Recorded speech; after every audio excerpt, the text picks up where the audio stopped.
Bien, el domingo pasado tuvimos la primera parte, como yo les mencioné justamente ese domingo, y puse por título a ese pasaje la perseverancia del siervo de Dios en ese entonces, el domingo pasado.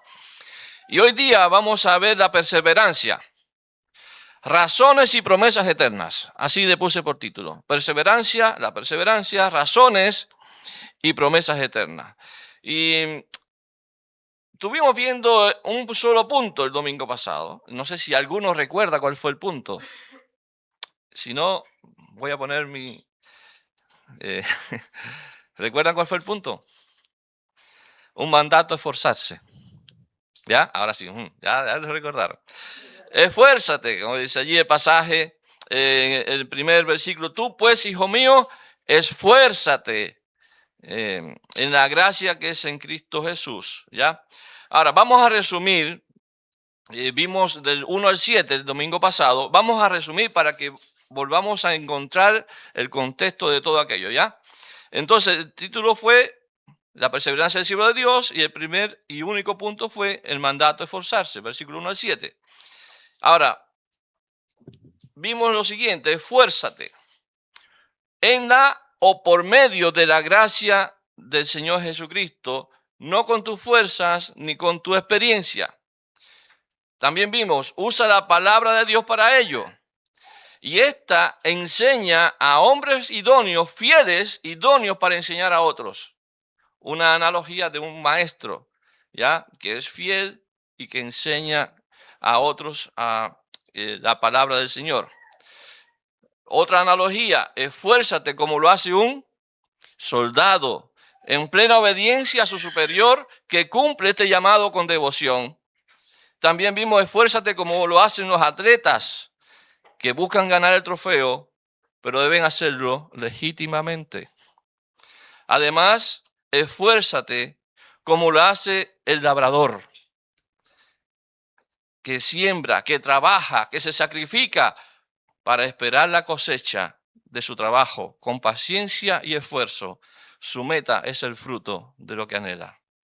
Amén. En esto se basó el mensaje del domingo pasado y que vimos hasta el versículo 7, como ya dije. Y el día de hoy continuaremos en los versos 8 al 13. Los voy a leer nuevamente para que refresquemos lo que dice. Acuérdate de Jesucristo, del linaje de David, resucitado de los muertos, conforme a mi evangelio, en el cual sufro penalidades hasta prisiones a modo de malhechor, mas la palabra de Dios no está presa. Por tanto, todo lo soporto por amor a los escogidos, para que ellos también obtengan la salvación que es en Cristo Jesús, con gloria eterna. Palabra fiel es esta, dice: si somos muertos con Él, también viviremos con Él. Si sufrimos, también reinaremos con Él. Si le negáremos, Él también nos negará. Si fuéramos infieles, Él permanece fiel. No puede Él negarse a sí mismo. El punto que veremos el día de hoy se trata de dar respuesta al primer punto que vimos la semana pasada. Recuerdo el punto. Pablo dio un mandato a Timoteo: esfuérzate, esfuérzate. Y el segundo punto que veremos hoy responde a ese mandato. ¿Por qué he de esforzarme? Esa es una pregunta que podemos. ¿Por qué he de esforzarme de la manera que lo menciona el apóstol Pablo? ¿Cuáles son las razones, los motivos, las motivaciones para esforzarme como un soldado, como un maestro, como un labrador, como un atleta? Y estos versos 8 a 13 tienen la respuesta a esa inquietud. Todo lo que vamos a escuchar entonces responde a esa inquietud. El primer punto sería: debemos esforzarnos por causa de Jesucristo. Por causa de Jesucristo. Dice allí el versículo número 8. Acuérdate, ¿de quién? De Jesucristo, del linaje de David, resucitado de los muertos, conforme a mi evangelio. Acuérdate. ¿Le suena esa palabra? ¿Le hace sentido? Está en imperativo, es un verbo imperativo. Acuérdate. Y además está en voz activa. ¿Qué significa eso? Que debes recordarlo tú continuamente.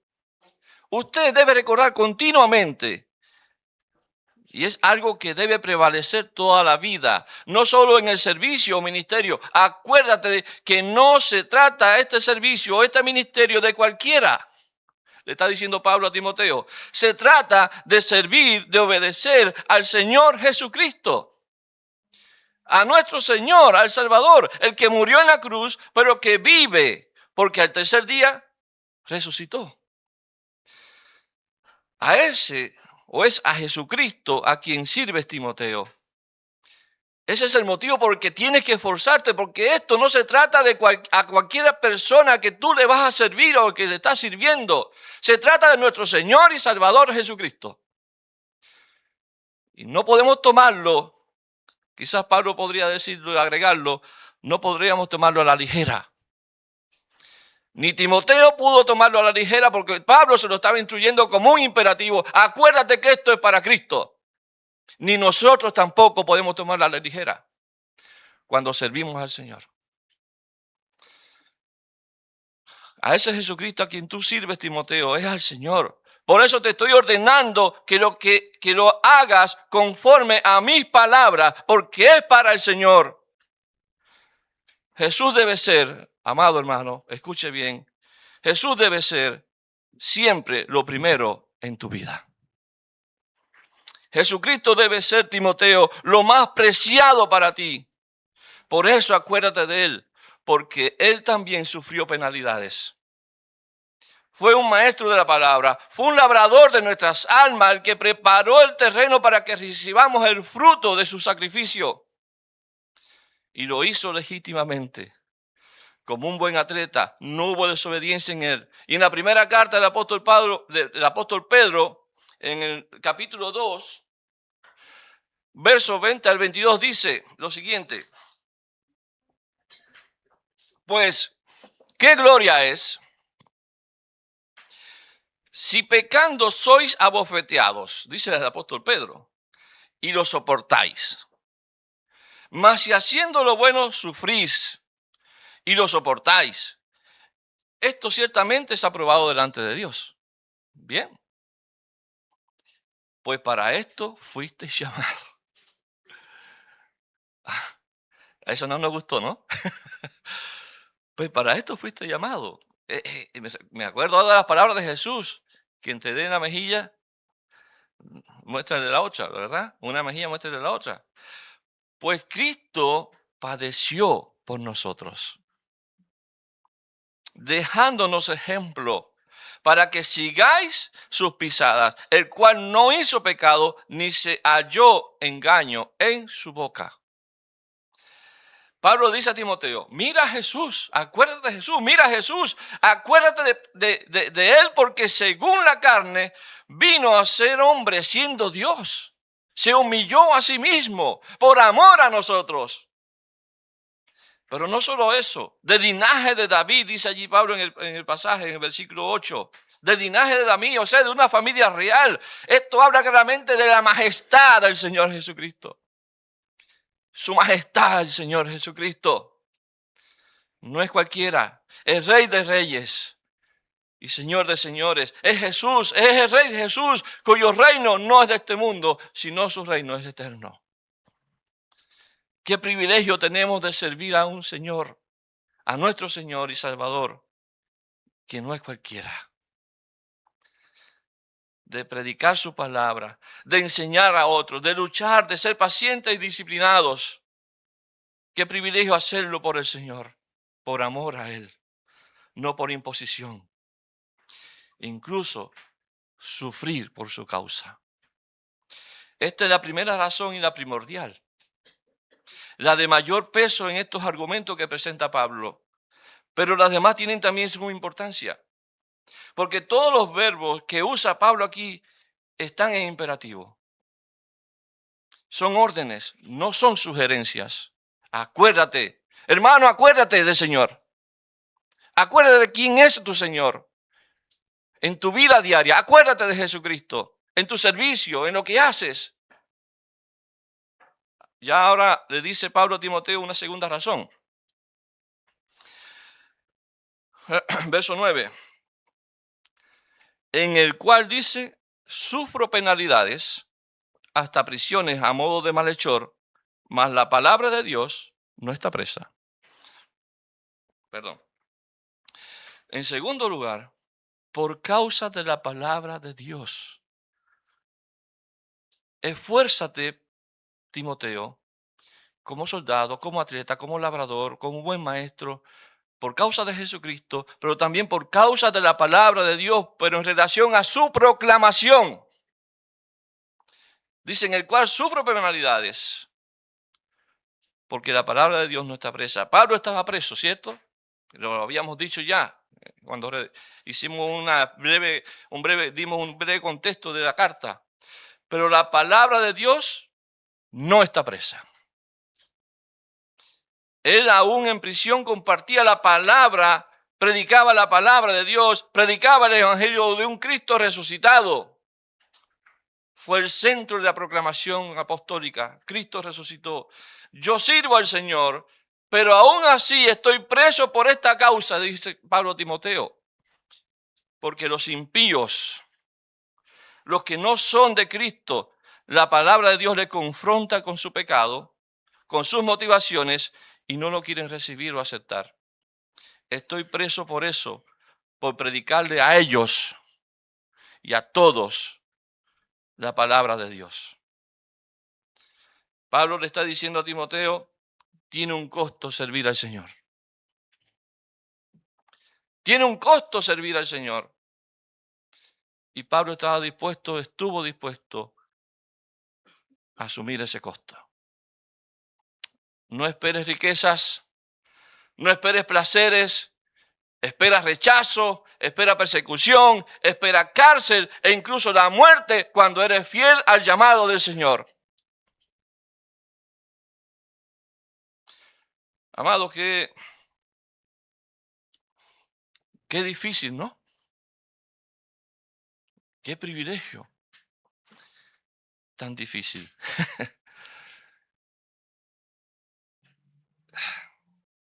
Yo quizá podría alargar un poquito más esto, pero estoy comparando la vida de estos hombres con la nuestra. Estoy comparando la pasión por Cristo y por la palabra de Dios, de estos hombres de Dios y la nuestra. ¿Cuán lejos estamos? No lo tenía preparado. No lo tenía aquí en mis apuntes. ¿Cuán lejos estamos? ¿Cuán lejos estoy? Esperemos cárcel, incluso muerte, cuando somos fieles al llamado del Señor. Así es. El apóstol no está hablando aquí de emocionalismo, está hablando de convicción, de fidelidad a su palabra, a la palabra de Dios y al llamado de Dios. Pablo dice a Timoteo, yo aunque preso, predico porque la palabra no está presa. Él ya es libre y todo aquel que está preso y recibe la palabra es libertado, aunque esté preso. Muchos lo entenderán, otros quizás no. La palabra liberta a los cautivos, hermanos. Liberta a los cautivos. La palabra de Dios rompe cadenas que atan al pecado. La palabra de Dios, en la palabra de Dios hay libertad. Gloria al Señor. Con el paso de los años se han descubierto muchos kilómetros, no metros, kilómetros bajo la ciudad actual de Roma, llamadas catacumbas, ¿ya? No sé quién ha ido a Roma, no sé si alguien ha ido, pero hay muchas catacumbas y algunas se pueden visitar.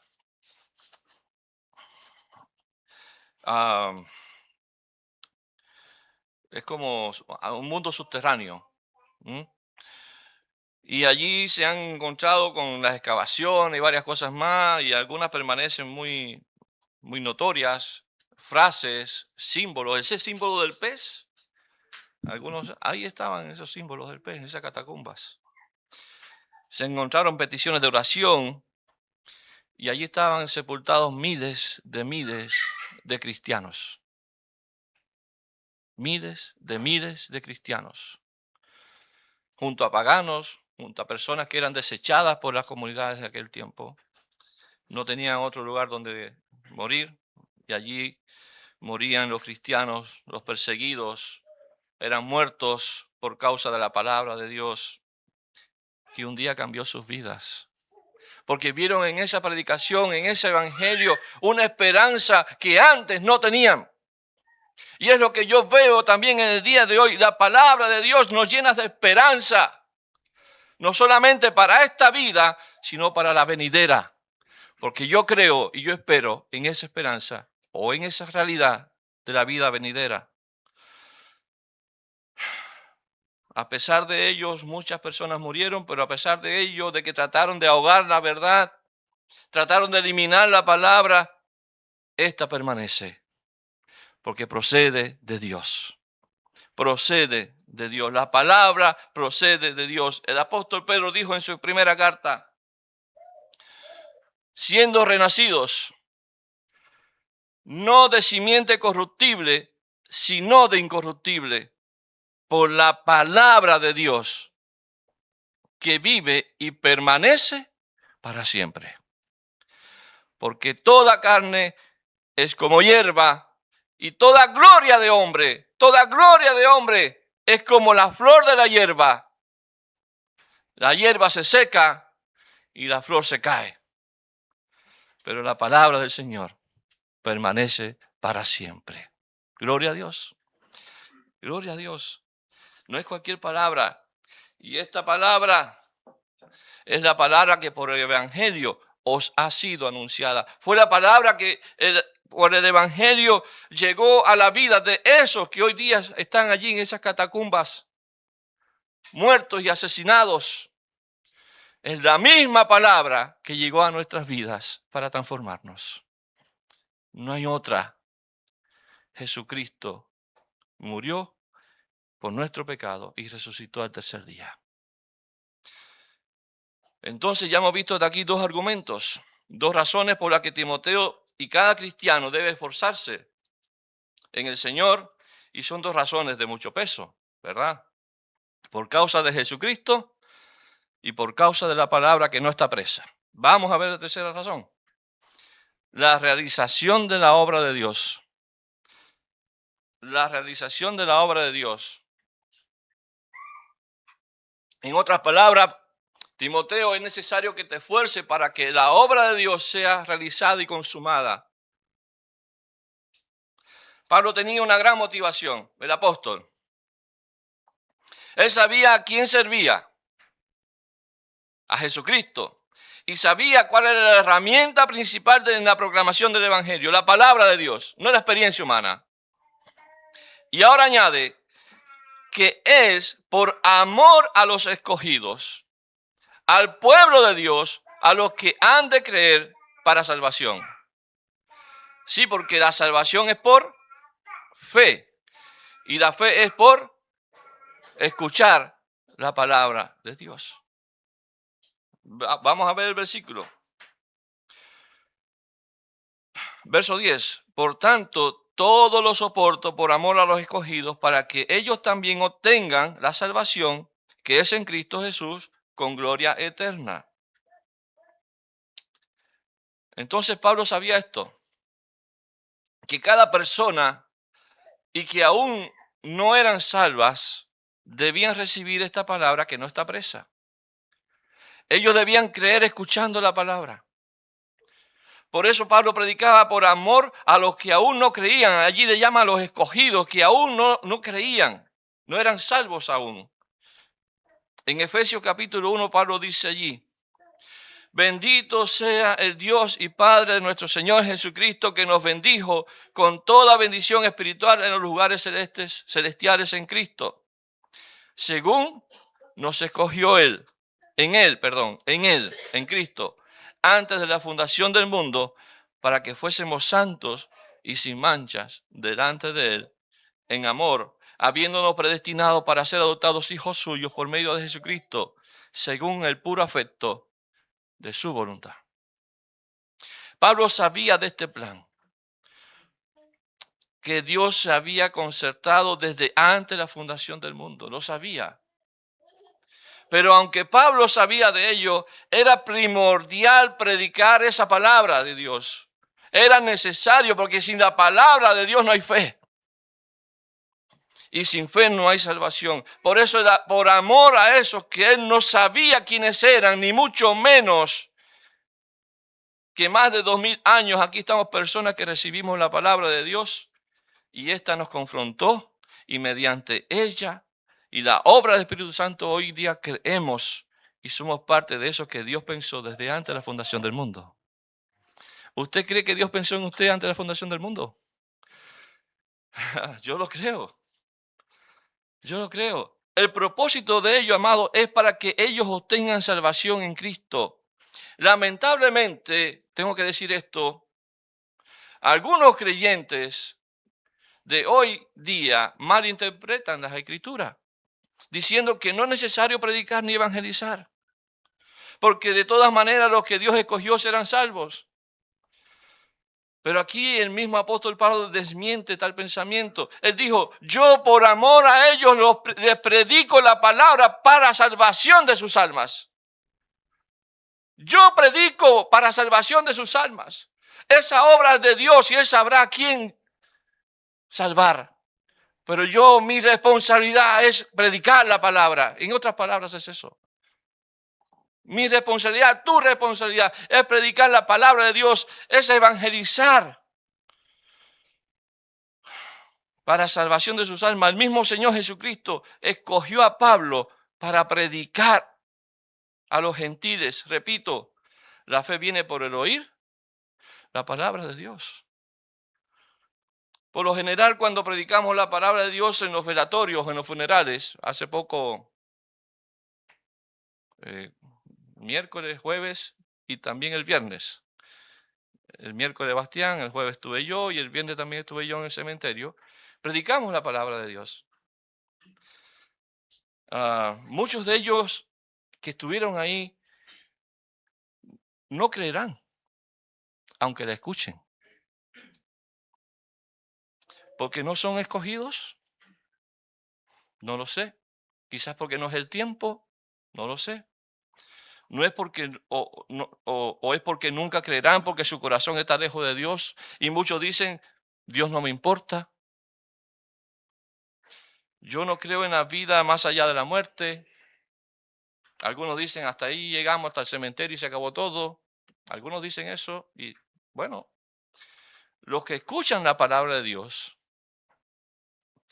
y la creen, son esos que oyen a Jesús decir, yo soy la resurrección y la vida. El que cree en mí, aunque esté muerto, vivirá. Y después dijo eso a Marta. ¿Tú lo crees, Marta? ¿Usted cree eso, hermano? Dios no quiere que nadie perezca, pero muchos perecerán por no recibir la palabra de Dios.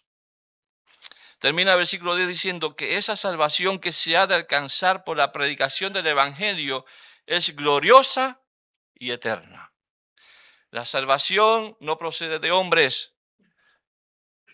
La fuente de la salvación, y todo lo hizo Dios, nosotros no. Todo lo hizo Dios, por ende es gloriosa y es eterna.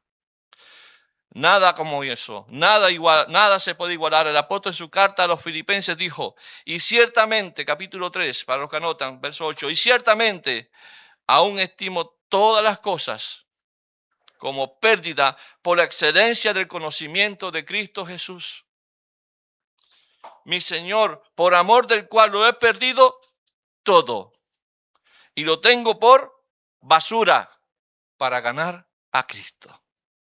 Nada se iguala a Cristo. Nada se iguala a nuestro Señor y Salvador. Por eso el pasaje comienza hablando, acuérdate de Jesucristo. Nada se iguala a Él. Nadie como Él, como dice un himno. Amados, nada en esta vida se iguala a la gloriosa y eterna salvación que el Señor nos ha regalado. Porque nosotros no la merecíamos, ni la ganamos. El Señor nos regaló la salvación. Veamos la última razón en este texto para ser fieles y perseverar en el mandato de Dios, ¿verdad? Ya hemos visto tres: Jesucristo, la palabra de Dios y la anunciación de la palabra de Dios, por amor a los escogidos, como dice el pasaje. Y por último, verso 11 a 13, porque sus promesas son fieles. Fieles son las promesas de Dios. Verso 11 al 13, lo leemos. Palabra fiel es esta: si somos muertos con Él, también viviremos con Él. Si sufrimos, también reinaremos con Él. Si le negaremos, Él también nos negará. Si fuéramos infieles, Él permanece fiel, porque no puede negarse a sí mismo. Hay un precioso himno que dice: todas las promesas del Señor Jesús son apoyo poderoso de mi fe. Mientras viva aquí, cercado de su luz, siempre en sus promesas confiaré. Dice el coro: grandes, fieles las promesas que el Señor Jesús ha dado. Grandes, fieles, en ellas para siempre confiaré. ¿Y qué es lo que dice aquí Pablo que promete el Señor? Algunos creen que estos últimos versos, hasta el verso del 10 al 13, formaban parte de un credo en la antigüedad. E incluso que formaba parte de la estrofa de un himno que cantaban también los cristianos. Vamos a ver qué nos dice allí Pablo en relación a las promesas. ¿Cuáles son esas promesas? Aquí hay una positiva. Si somos muertos con Él, digo yo positiva. Si somos muertos, ¿hay algo de positivo en morir? El apóstol Pablo, ¿qué dijo de eso? Para mí el vivir es Cristo y el morir es ganancia. Claro que sí. Nada se iguala con la vida eterna, hermanos, que el Señor nos ha regalado. Podrían surgir algunas interpretaciones de este pasaje o de este verso y podrían decir que esta muerte que Pablo dice aquí se refiere a un asunto espiritual. Como por ejemplo lo que significa o simboliza el bautismo en Romanos capítulo 6. Voy a leer solamente un versículo. Dice: porque somos sepultados juntamente con Él para muerte por el bautismo. Como que morimos, ¿no? Espiritualmente, simbólicamente. Como un simbolismo. A fin de que Cristo, como Cristo resucitó de los muertos por la gloria del Padre, así también nosotros andemos en vida nueva. Ya. Otros plantean de morir al pecado o morir al viejo hombre, o tal vez morir el ego, el yo. Pero según el contexto de lo que Pablo viene hablando en este capítulo y todas las formas de esforzarse, además de que el mismo Pablo estaba convencido de que su muerte estaba cerca, creemos por tanto que se refiere a la muerte física, o sea, a morir en Cristo o por causa de Cristo. Entonces, podemos ver este texto como una enseñanza extraordinaria. Si mueres por Cristo, mueres en Cristo, por tanto, la vida después de la muerte no será un asunto de duda, sino de certeza. A eso lo llamamos también esperanza. El Señor prometió estar con nosotros, dice, todos los días hasta el fin, ¿verdad? El Señor prometió llevarnos a donde Él está, ¿cierto? Él prometió un hogar eterno en el cielo, donde no habrá más dolor, donde no habrá persecución, no habrá enfermedad, sino que estaremos con el Señor para siempre.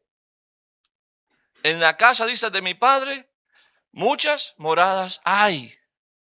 Yo me voy a preparar lugar para que donde yo estoy, vosotros también estéis. Eso es una promesa. Y yo me aferro a eso. Me aferro a eso. Porque ahí está, en sus promesas que son fieles, la certeza de que el día que yo parta de este mundo, y usted también, vamos a estar para siempre con el Señor. Esa promesa y también esperanza para nosotros. La segunda dice: si sufrimos, también reinaremos con Él. La primera es, si morimos, viviremos con Él. Es positivo aquello. Si sufrimos, también reinaremos con Él. En el Sermón del Monte el Señor dijo, bienaventurados los que lloran, porque ellos recibirán consolación. Pero este llorar no se refiere a sufrimiento. Ojo. Ya hace varios años atrás enseñamos sobre el Sermón del Monte. Esos que lloran, lloran por causa de su insuficiencia delante de Dios. Porque reconocen su incapacidad por su pecado. Dice, esos que lloran, esos que se arrepienten, esos que reconocen su condición delante de mí, esos son los que van a recibir consolación. Está claro, porque aquel que no reconoce su condición ante Dios, ¿cómo va a ser consolado por el Señor? Si está diciendo, yo no necesito de tu consolación, porque yo no tengo ese problema. Amados, además dice, bienaventurados los que sufren persecución, ahora sí, por causa de la justicia, porque de los tales el reino de los cielos. Reino. Y aquí está diciendo Pablo, si sufrimos también reinaremos con él. Y el pasaje de Jesús dice, los que sufren persecución, de ellos es el reino de los cielos. Es entonces que dice, los que sufren recibirán ese reino. De que habló Jesús, un reino eterno, donde se dejará de sufrir. Si sufres por causa de Cristo, les perteneces a Él y vas a reinar con Él. Eres bienaventurado. Lo que debo aplicar al final lo haré aquí mismo, en este subpunto. Y lo voy a hacer por medio de 3 preguntas que usted debe meditar en su corazón. ¿Cuánto estás sufriendo por causa de Cristo?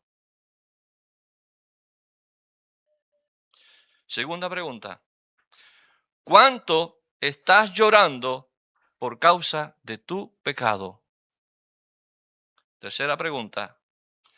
¿De qué manera honrar a Cristo en medio de tu dolor y tu sufrimiento? ¿De qué manera estás honrando a Cristo en medio de tu dolor y tu sufrimiento? Y ahora vienen 2 promesas que, dado su enfoque, son bastante negativas. Si le negaremos, Él también nos negará. Si somos infieles, Él permanece fiel, pues no puede negarse a sí mismo. Si somos infieles y si le negásemos. Si un día tuvieras que tomar una decisión forzada, si alguien te obliga por la fuerza a negar a Jesús, algunos dicen, ven muchas teleseries del pastor. Esto no es de teleserie. A nosotros no nos pasa. Pero hay personas, hay cristianos, hay misioneros que le está pasando y que hoy día están muertos por ser cristianos y por confesar a Jesús. Y está bien que hagamos la pregunta, si nos sucede a nosotros, ¿qué haremos?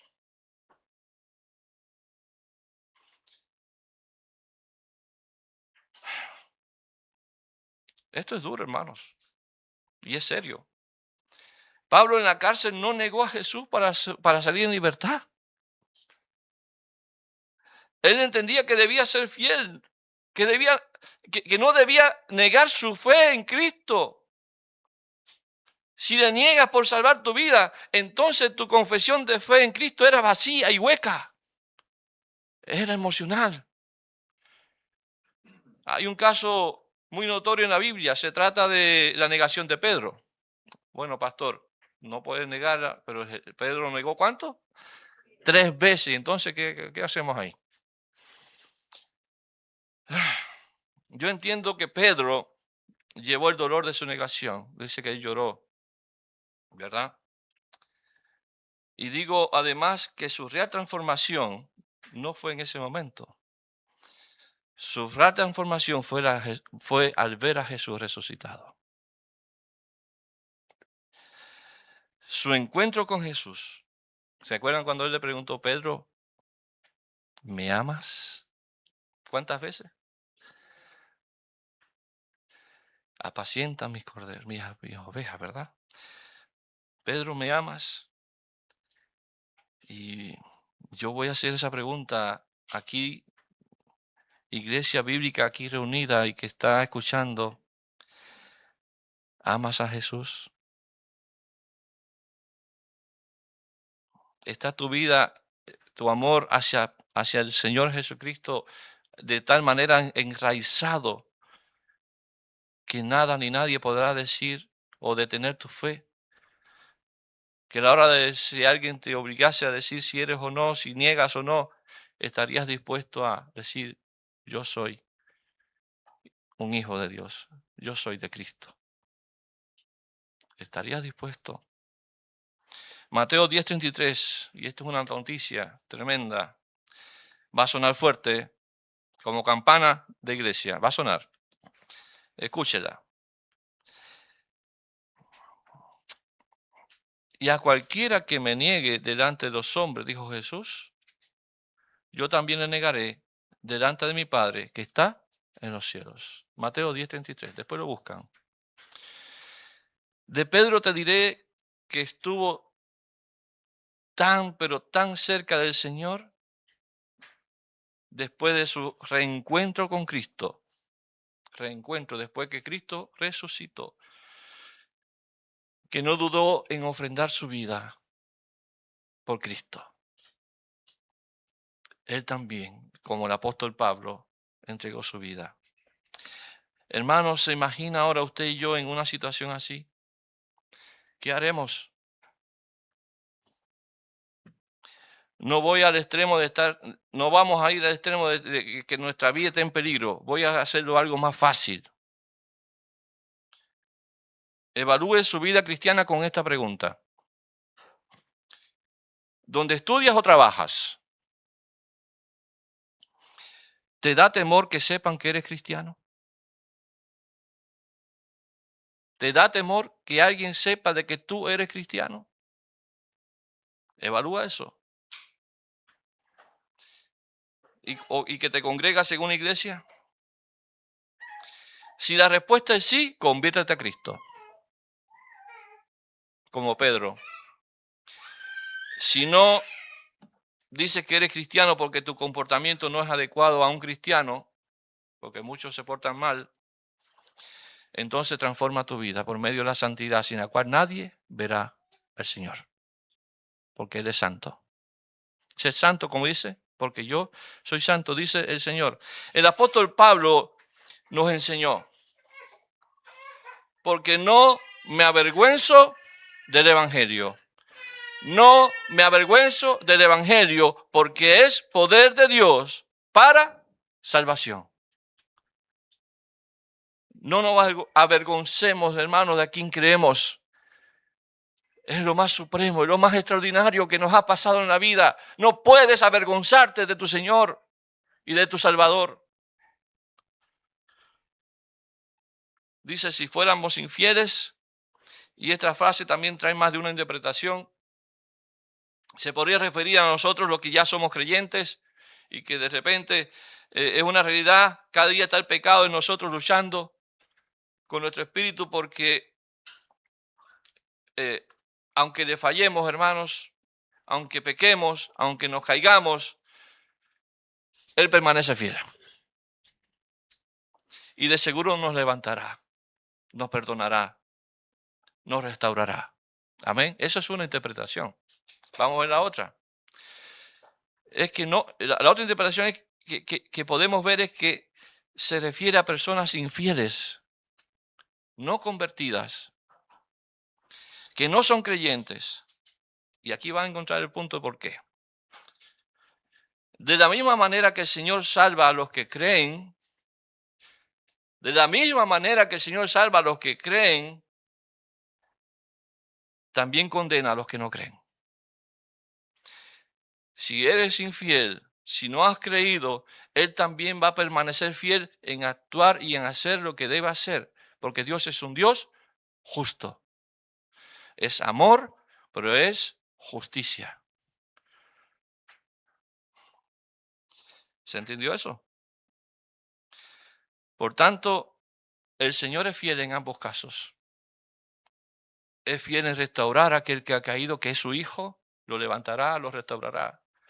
Como pastor busca su oveja perdida, pero también va a ser fiel en condenar a aquellos que no creen.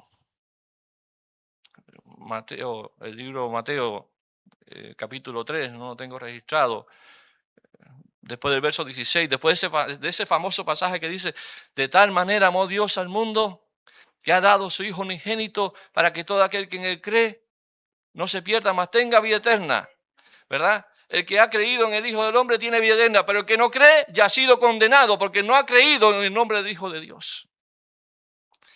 Mateo capítulo 3 creo que está el versículo 16, 17 y 18 por ahí. Entonces, el Señor es fiel y justo para perdonar a todos los que hemos corrido a Él, aunque estemos lejos de Él. Él nos llama con dulce voz, ven a mí pecador, ven a mí para que halles salvación y para que halles consolación. Amada iglesia, vivamos con el desafío de obedecer sus mandatos. Esfuérzate, persevera en la gracia de Cristo, como lo hace un soldado disciplinado, como lo hace un atleta que busca el premio mayor, como lo hace un labrador que es paciente, que trabaja, que se sacrifica y que es paciente en esperar el fruto de su trabajo. Y las razones para cumplir ese mandato es porque es Cristo el que merece la prioridad en tu vida. Es el que tiene que ser el centro de tu servicio, de tu llamado, de tu vida. El Señor resucitado, pero también tenemos el desafío de amar a las personas, de predicar la palabra, y por eso alcanzamos a ellos con la palabra de Dios, para que los que han sido llamados por el Señor desde antes de la fundación del mundo puedan escuchar su voz. Y por último, aferrémonos a sus promesas, que sí o sí se van a cumplir. Si morimos, viviremos con Él. Si sufrimos, reinaremos con Él. Si le negaremos, Él también nos negará. Y a los infieles, si somos infieles, en cualquiera de las circunstancias que expliqué, Dios permanece fiel, porque Él no puede negarse a sí mismo. Él va a restaurar a unos y también a otros condenará. Las pruebas de la vida, las persecuciones, las penalidades, las cadenas e incluso la muerte pueden detener al mensajero, pero jamás podrán detener el mensaje. Por eso sigamos sirviendo con perseverancia, iglesia, y con fidelidad hasta el fin de nuestras vidas. El testimonio está hoy en nuestras manos, como una carrera de testimonio del atletismo, ¿verdad? Uno le entrega el bastón a otro, el testimonio. El testimonio está en nuestras manos. Debemos entregarlo a otros, que luego seguirán con la carrera que nosotros hemos empezado. Amén. Señor, gracias por tu palabra. Y que esta, Señora, haya sido comprendida, entendida, y lo que más también te ruego que pueda ser puesta en práctica en nuestras vidas. Ruego por la iglesia, por los hermanos y hermanas que han escuchado de ella, que nos aferremos a las promesas del Señor con convicción, no con emocionalismo, sino con convicción de que aún si morimos en ti, tenemos ganancia, porque viviremos contigo por la eternidad. Gracias, Padre, por este tiempo. En el nombre de Jesús. Amén.